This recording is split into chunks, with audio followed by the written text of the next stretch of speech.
You're listening to The Jacob Valk Show. He's breaking down the latest and greatest in sports as only he can. Follow him on Twitter at RealJacobValk. Here he is, Jacob Valk.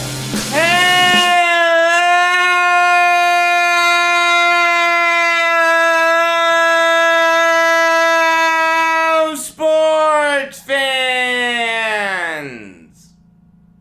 Welcome to another edition of the Jacob Valk Show. I am the Jacob Valk, and you're not. I've got to start with the Phoenix Suns emphatically clinching their first NBA Finals appearance since 1993. And when I say emphatically, I mean emphatically.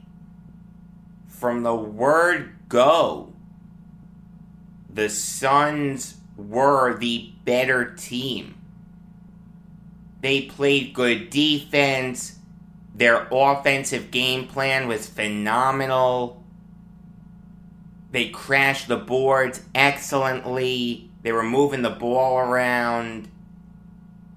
It may have been the best game that the Suns have played in these playoffs. Think about it. An elimination game, a Game 6. You win it here, you don't have to play in a Game 7. I understand the Game 7 would have been in Phoenix. But anything can happen in a Game 7. We know this. So don't let it get to that point. Win in Game 6. I don't care if it's in a hostile environment. With no Kawhi Leonard and no Ivica Zubac, the Suns had an excellent opportunity to win this game. And they did. They seized upon that opportunity, and they won by 27 points. There was never a moment in that game where you thought that the Clippers would win. The Suns thoroughly and completely outplayed the Clippers in this game. But the story of this game is Chris Paul. You've got to feel really happy for him. Here's a guy who's a future Hall of Famer, has been in the league since 2005, has just as many accomplishments as anyone. 11-time All-Star, made 10 All-NBA teams, 9 All-Defensive teams, has never played in an NBA Finals. So when he had the opportunity to, in the second half yesterday, he seized upon it. Paul scored 31 of his 41 points in the second half, by far and away the seminal reason that the Suns won. He was 12 for 16 from the field, 5 for 5 from beyond the arc. You've got to feel really happy for him. And make no mistake about it, the Suns have a chance of winning it all this year. What have they done all playoffs long? Seized upon their opponent's holes. They capitalized on LeBron and AD not being at 100%. They capitalized on the Nuggets not having Jamal Murray. They capitalized on the Clippers not having Kawhi Leonard. God only knows what's going to happen with Trae Young, and God only knows what's going to happen with Giannis. The Suns have gotten lucky to go up against 3, maybe 4 opponents that haven't been at 100%. Does that take away from what the Suns have done in these playoffs? No. I mean, it is noteworthy. There's no question about that. But at the end of the day, that's not the Suns' fault. They didn't injure these guys. You think Chris Paul cares how he got to his first NBA Finals? No. He just cared about getting there. Look, I don't think the Suns are a great team. If LeBron and AD were at 100%, I think the Lakers beat them. If Kawhi Leonard was healthy, the Clippers probably beat him. If James Harden and Kyrie Irving were 100%, the Nets would destroy them in the NBA Finals. They destroy the Hawks, and then they destroy the Suns. If the Suns do win it all, and I'm not saying they will, but if they do, if you were to rank all the NBA Finals winners in terms of dominance, the Suns are at or near the bottom of that list. I don't think they're a great team. They deserve some credit for what they're doing, there's no question. They're not a bad team, but I do think it's noteworthy that they've gotten extremely lucky with injuries. The story of these playoffs is injuries. The Suns stayed healthy for the most part. Yeah, Chris Paul missed some games. Yeah, Cam Johnson didn't play yesterday, but for the most part, they were okay. They didn't lose their best player. Devin Booker has played in all these games. Great job by him in staying healthy, but the reality is the Suns are here primarily because of luck. I don't want to rain on their parade, but I think you do need to take this victory not with a grain of salt, but you've got to look at the full context of it. Here's a team that stayed healthy for the most part and beat up on injured opponents. Now again, good job by them in winning those games. It wasn't automatic that Paul George would just keel over and die in these playoffs. I mean, Game 5, he stepped up. Give him credit. Yesterday, he no-showed. And I'll get into that in a minute. But while it wasn't automatic, in hindsight, it was probably likely. I mean, look, here's the thing. The NBA Finals is supposed to match up the best team in the Eastern Conference versus the best team in the Western Conference. You cannot tell me that the Phoenix Suns are the best team in the West.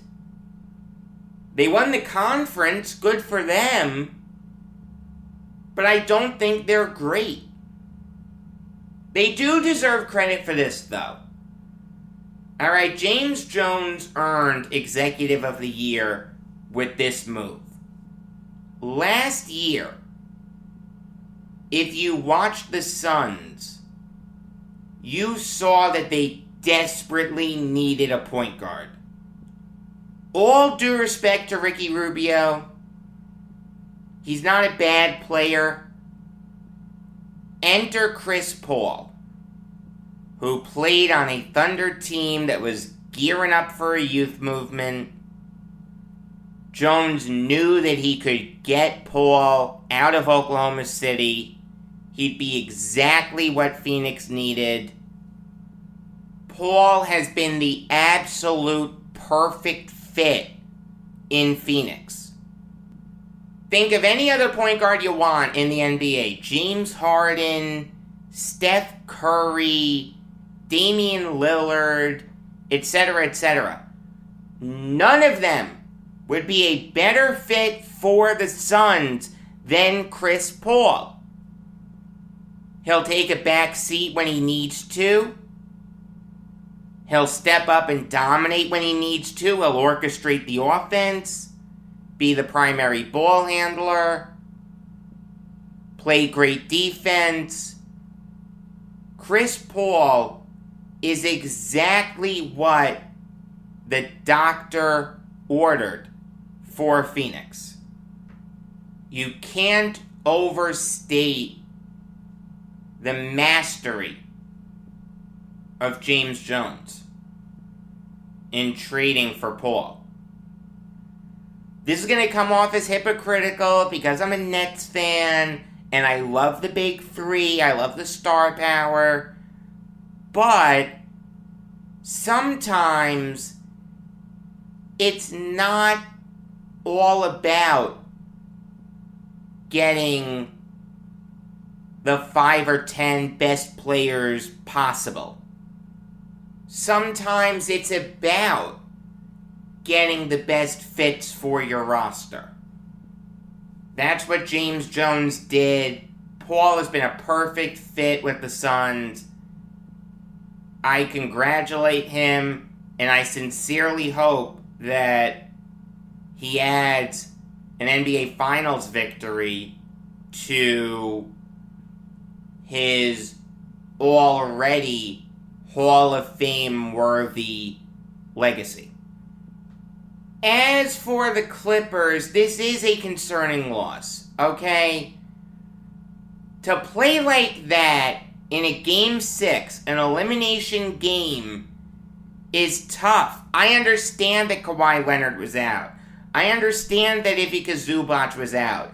I understand that Serge Ibaka was out. But, I'm sorry, you need Paul George to step up. I understand that he feels like he's been unfairly criticized. You know what? If that's your point, don't take a mammoth contract. Find a new profession. No one's gonna feel bad for you. You shoot 1 for 6 from beyond the arc. You get outplayed by Marcus Morris. And you're the leader of a team that saw Patrick Beverley get ejected late for pushing Chris Paul down in the midst of a timeout. Absolutely classless move by Beverley, but you've got to realize something if you're the Clippers. Maybe you beat the Suns with Kawhi Leonard. In fact, you probably would, but in the NBA Finals, I'm not convinced that with Kawhi Leonard you're better than the Bucks if everyone's healthy. Giannis would make Kawhi Leonard work a lot. Like, go back to the 2019 Eastern Conference Finals between the Raptors and Bucks. Kawhi Leonard had a lot of help from Kyle Lowry in winning that series. I'm not knocking Kawhi, but he was limited by Giannis.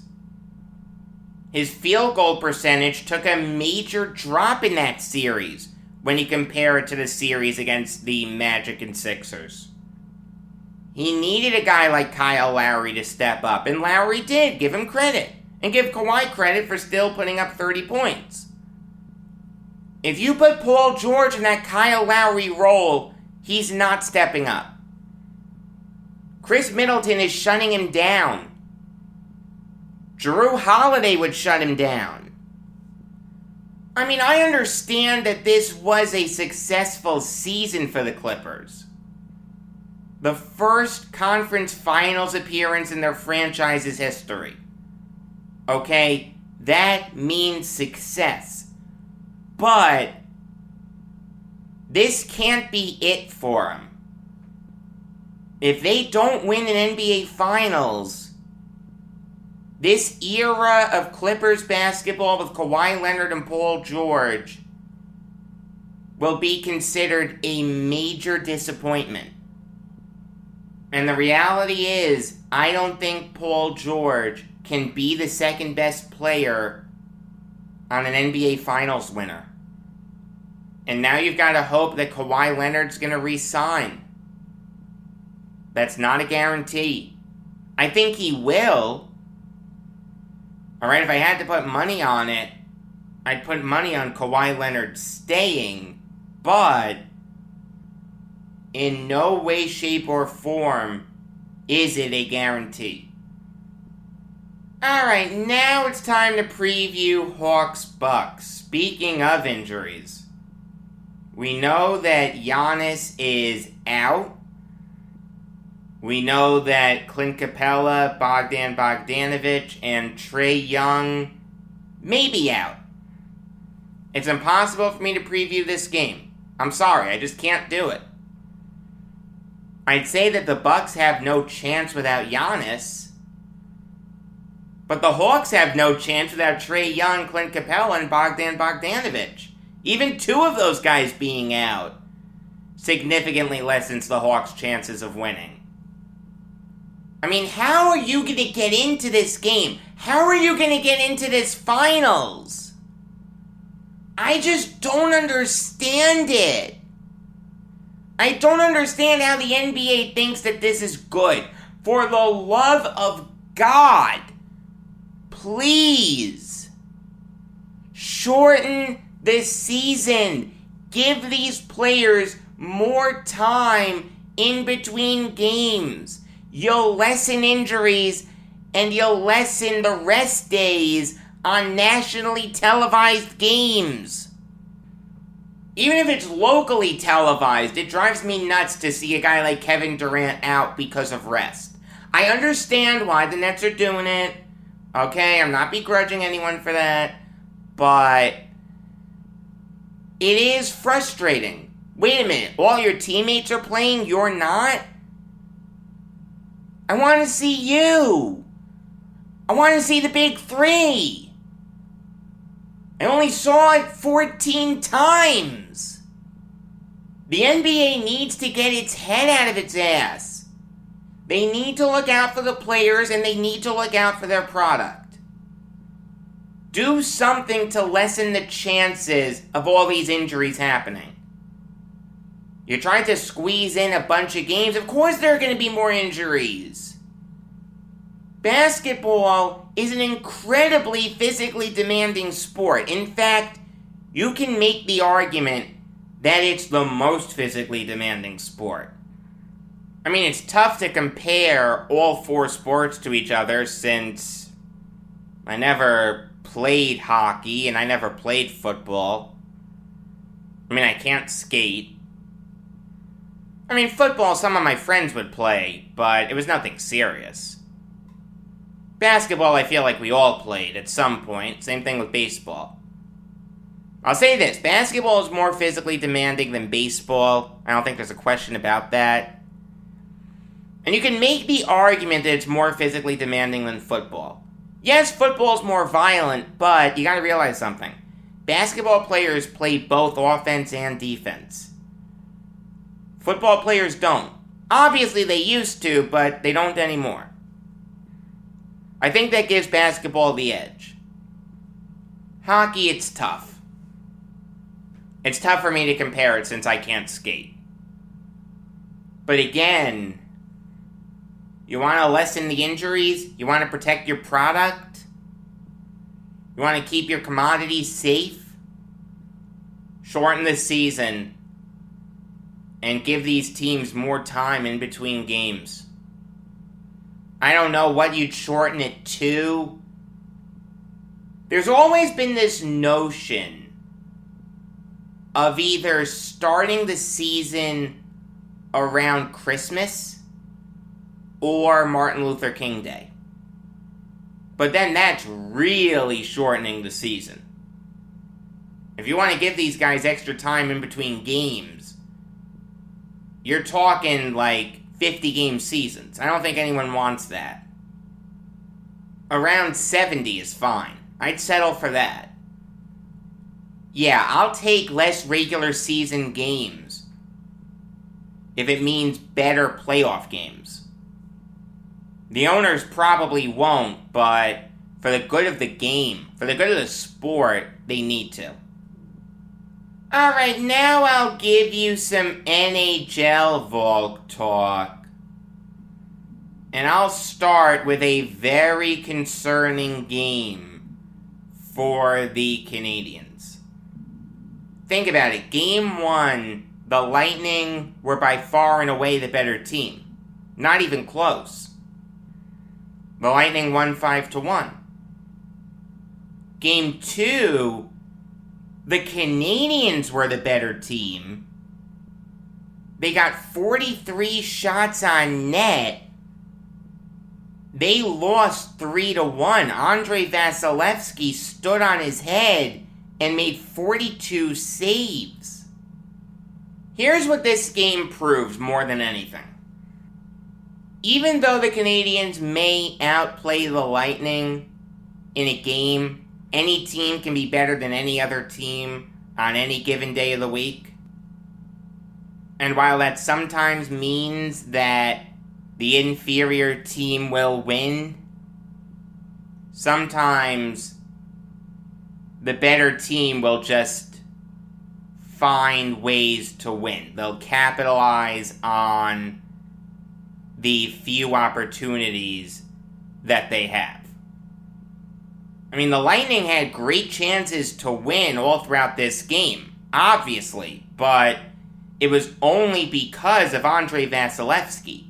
Vasilevsky, again, stood on his head. You can't overstate his performance in that game.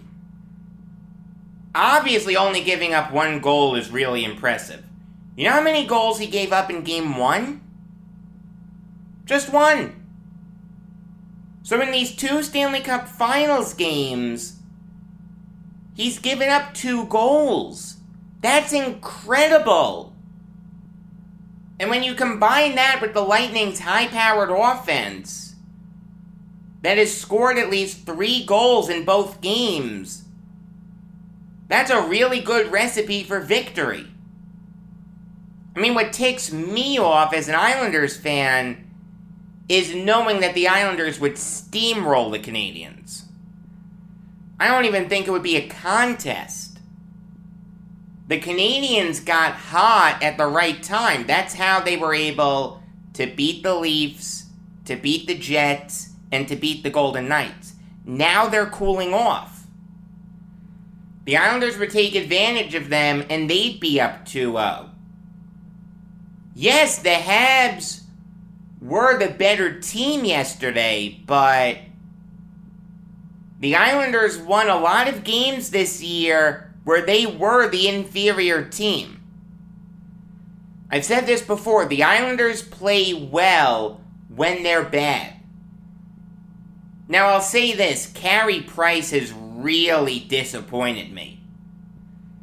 I thought we were going to get a great goalie matchup between arguably the 2 best goalies in the NHL.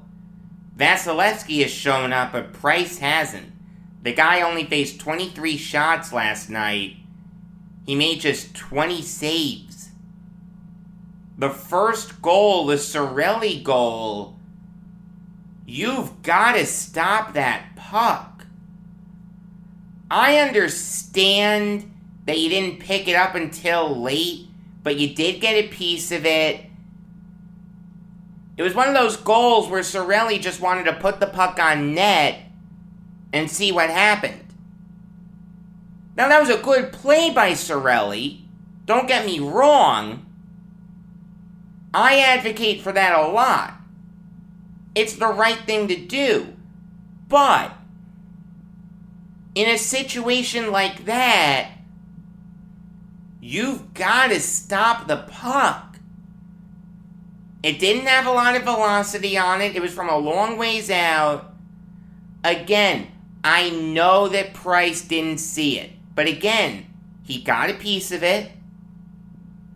It's a puck that Price should be expected to stop. Then again, the same thing holds for the goal that the Canadiens scored, the Nick Suzuki power play goal. Vasilevsky just got confused there. He either expected Ryan McDonagh to stop it or Corey Perry to deflect it, because he saw it all the way. It was a slow-moving puck. I could have stopped that puck. That's one of those goals where the hockey gods say, you know what, you've been the better team. Price let in a goal that he shouldn't have. We're gonna help you out a little bit. Call it the hockey gods, call it puck luck, call it whatever you want, but it seemed like the Habs were going to be tied with the Lightning at 1 headed into the third period.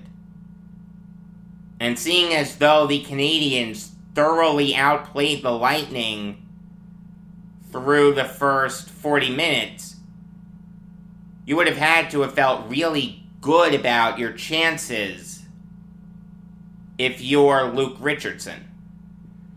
But what happened in Game 1, Canadiens' mistakes happened here. Under 10 seconds left in the second period, all the Habs have to do is get the puck to center ice and just rip it towards Vasilevsky. Doesn't matter if it hits him, doesn't matter if it goes wide. Go into the second period tied. Instead, Philippe Danault turns the puck over at center ice. The Lightning have a quick 2-on-1. Barclay Goodrow gets a quick backhand pass off to Blake Coleman. That line, the third line of the Lightning, was the best line for them last night. I mean, with that being their third line, how do you beat this team? Seriously. Blake Coleman was able to score on a diving shot with 0.3 of a second left. A fantastic play by Coleman.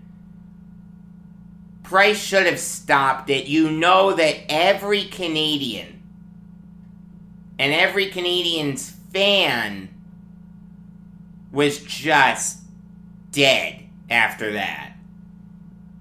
I mean, the Habs didn't have much juice in the third period. The Lightning had a really good scoring opportunity, like 20 seconds into the third period. Mainly because of that incredibly deflating goal. You cannot overstate the importance of that goal. Yes, it was a really impressive play by Goodrow and Coleman, but the fact that it happened 0.3 of a second before the second intermission, that's a gut punch. The Habs made another mistake on the Palat goal. There was a miscommunication with Joel Edmondson. He tried to leave the puck for Jeff Petrie, but Petrie was way out of position for it. Andre Palat capitalized, and he banked the puck in off Carey Price's right skate.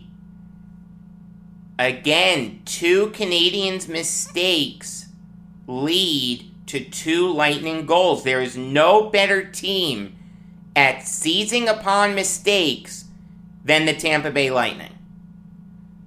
The way this series has unfolded, I have a tough time seeing how the Habs are going to come back. I know that the series is going to go to Montreal. And the Bell Center will be rocking as much as it can be with the limited capacity that they're going to be allowed to have. But I don't see how the Lightning lose this series. They are by far and away the better team. And they're going to do something that's very hard to do in sports. Repeat as champions. We haven't seen that since the Penguins did it in the middle of the 2010s. Before that, you have to go back to the Red Wings in 97 and 98. Very hard to repeat, and the Lightning are going to do it. Give them credit. Moving on now to the last NHL coaching vacancy being filled.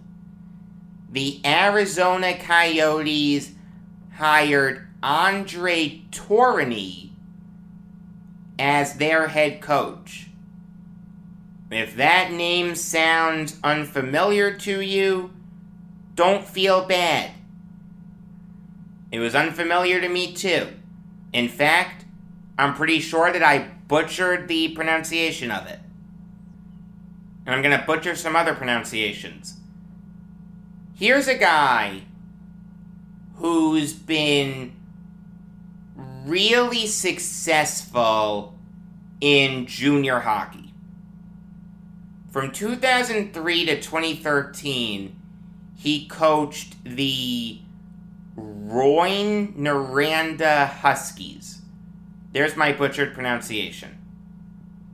With the Huskies, he made the playoffs every year except 10-11. He spent a few years as an assistant coach in the NHL when Patrick Waugh was hired as Avalanche head coach. He coached against Tourigny in the QMJHL. Patrick Waugh was head coach of the Quebec Ramparts. So he hired Tourigny to be one of his assistants. Spent a couple years there. Then he went to the Senators in 15-16. Then he went back to junior hockey. Coached the Halifax Mooseheads for 1 year. Then he went to the Ottawa 67s and made the playoffs every year. So look, Tourigny has been a great juniors head coach. He's a defensive-minded coach. Obviously, he gets along with young players. And when you take a look at the Coyotes, that's what they really need. Overall, they're a young team. They need a guy who's going to click with young players. Guys like Jacob Chikrin, Connor Garland, Clayton Keller, Nick Schmaltz, Christian Dvorak, etc., etc. I mean, the hire does make a little bit of sense. But here's the issue with it. This guy's an unknown commodity. He's only spent 3 years in the NHL, and that was as an assistant coach. If you'll recall, in 13-14, the Avalanche were a really good team. They won 52 games, they won the Central Division, then they got upset in 7 games by an inferior Wild team. The year after that, the Avalanche missed the playoffs, and in Tourigny's 1 year with the Senators, they missed the playoffs. So it's tough to hire a coach who only has junior success on his resume. I mean, we all know the other candidates that were out there. Gerard Gallant would have made a ton of sense. John Tortorella would have made sense. Claude Julien, Lane Lambert, Mike Babcock. To hire a guy like Tourigny is risky. It can work. I don't want to kill the guy since I don't know a lot about him. It's just a really risky move. I'll say this. He better get some experienced NHL coaches as his assistants, including one who's been a head coach at some point. Moving on now to the Predators trading Victor Arvidsson to the Kings for the 40th overall pick in this year's draft. That's a second rounder. And a third round pick in 2022. And I don't like this move for the Kings. Their window to win has passed, okay? It's painfully obvious to everyone. The core of Kopitar, Doughty, Brown, and Quick has seen better days. The Kings need to reload. Now, they have some good young players. Guys like Adrian Kemp, Trevor Moore, Jared Anderson Dolan, etc., etc. But they're nowhere near contending for a playoff spot. So why are they making a win-now move?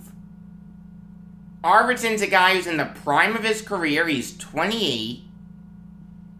Has taken a big step back the last couple years. Hasn't scored more than 30 points in the last 2 years. Good defensively, plays the game the right way, and is a good playoff performer, but for the Kings, it makes no sense. I don't mind the Predators trading Arvidsson. He's taken a big step back, and that's one less guy who you need to protect in the expansion draft, so instead of seeing him go to Seattle for nothing, you see him go to Los Angeles, and you can actually get something of value for him. So, good trade for the Predators. It makes sense. But for the Kings, it makes no sense whatsoever. I'll close this show out with some MLB Valk talk. Specifically on the Yankees trading Keegan Curtis to the Diamondbacks for Tim LeCastro, because that's going to fix the Yankees. Actually, you know what? Before I get into that trade, I want to talk about last night. Shohei Ohtani started for the Angels. Alright, we know what he's doing. Great with the bat. Good pitcher. How are the Yankees going to handle him? They chase him after 2/3 of an inning. He walked 4 guys, gave up 7 runs. So great, fantastic. The Yankees are up 7-2. They're up 7-3 at one point. They're going to win this game. There's no way they blow it. But then, of course, there were rain delays. It threw everything out of whack. The Yankees went to the bullpen really early, but they had an 8-4 lead headed into the bottom of the 9th. Aroldis Chapman comes in. Not a safe situation. But he hadn't pitched in a week. Get him some work. Maybe Booney should have pitched him a little sooner than a week ago because Chapman was inept. The guy walks the bases loaded, then gives up a game-tying grand slam to Jared freaking Walsh. Look, Walsh is a good player. He's having a good year. But he's not Trout. He's not Rendon. He's not Ohtani. He's not Fletcher. Jared freaking Walsh ties the game. Then Lucas Litke comes in to try to send the game into extra innings or give the Yankees a chance to win it in the bottom of the 9th. He implodes, gives up 3 runs. The Yankees go 1-2-3 in the bottom of the 9th. They lose 11-8.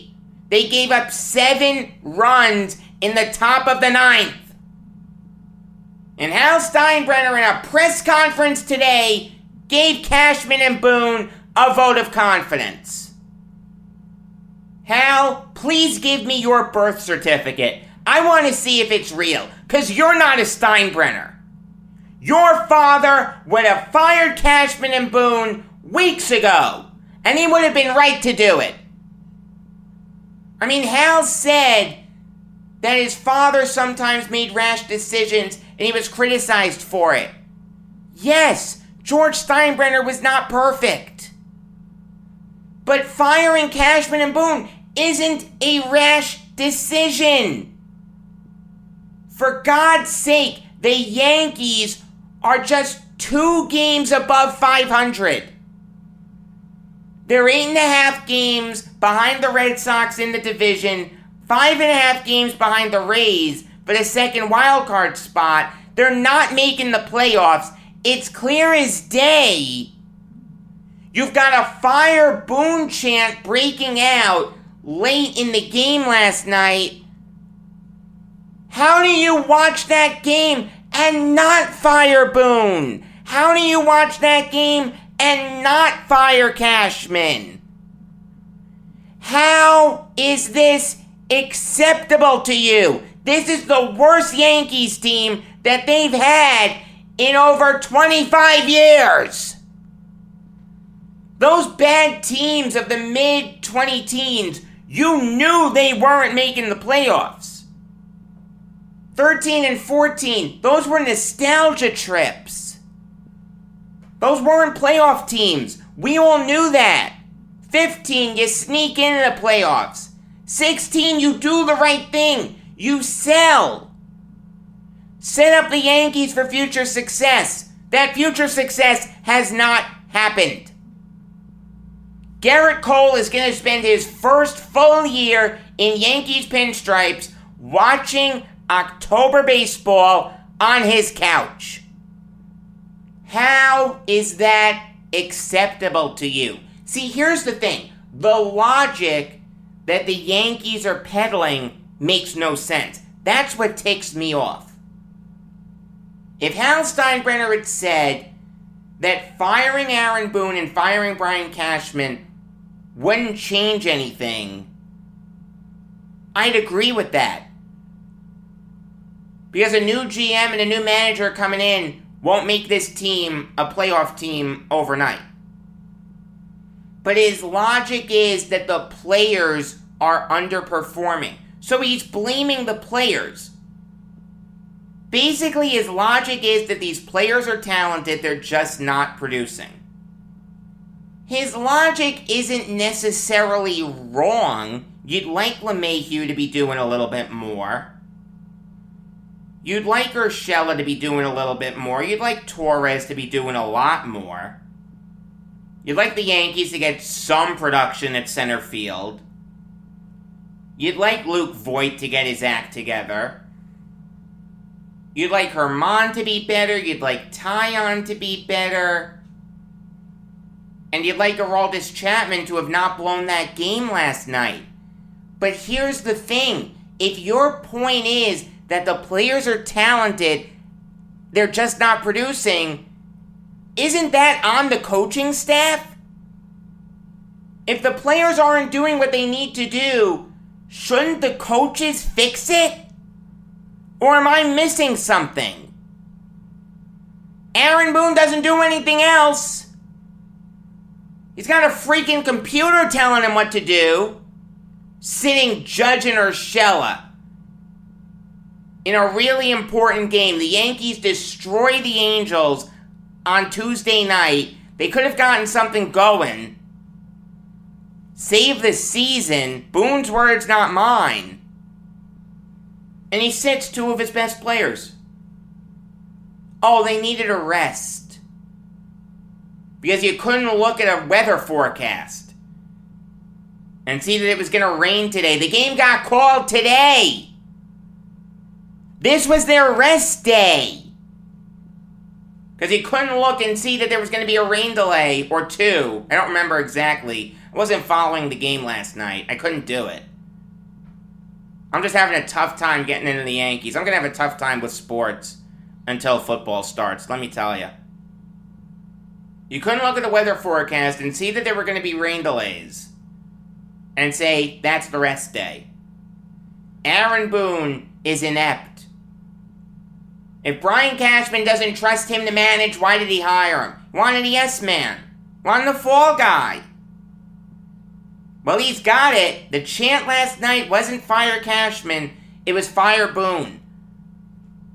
But the Yankees need a major change. Hal Steinbrenner needs to act more like his father. Because, and this is fact, since George Steinbrenner has died, the Yankees haven't even won a pennant. If that doesn't make Hal Steinbrenner want to change his approach, I don't know what will.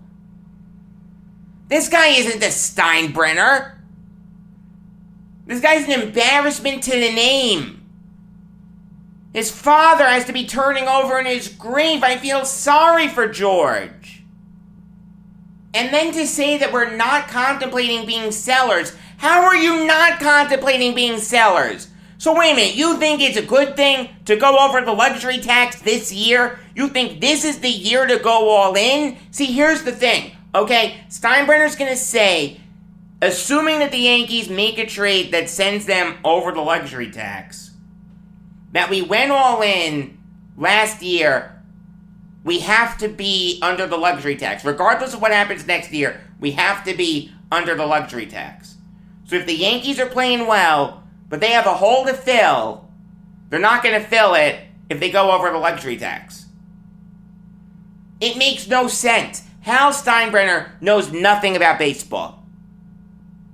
His father made mistakes, there's no question, but you know what? He spent money. He always put winning first. Hal Steinbrenner has not done that. He doesn't know how to build a winning baseball team. You fire a World Series winning manager to bring in a freaking color commentator. You let him be told what to do by a computer. You see a GM who has failed year after year after year in assembling a good starting rotation, putting together a righty-heavy, strikeout-heavy lineup.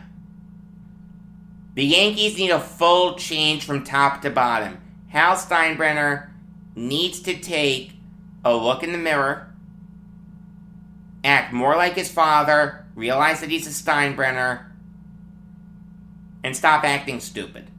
Say the right things in a press conference. Don't just give the company line. You're a Steinbrenner! George would never do that!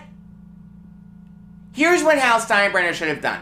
He should have said that making big changes now won't fix anything. The die has been cast. We're going to look to next year. And we'll evaluate what we need to do going forward.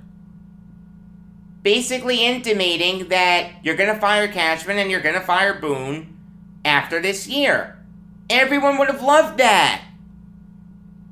But to parrot the notion that these players are to blame, that the coaching staff deserves no responsibility for what's happened here, that the GM deserves no responsibility, that's a joke. Blow the whole thing up. Go on a big sell-off, or as big as you can, and fire Cashman and fire Boone within the next 3 to 4 months.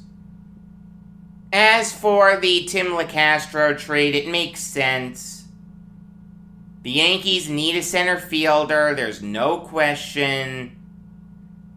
LeCastro's a very good fielding center fielder, wickedly fast. In 2019, he had 17 steals for the Diamondbacks. Didn't get caught stealing once. Now this year he's taken a step back.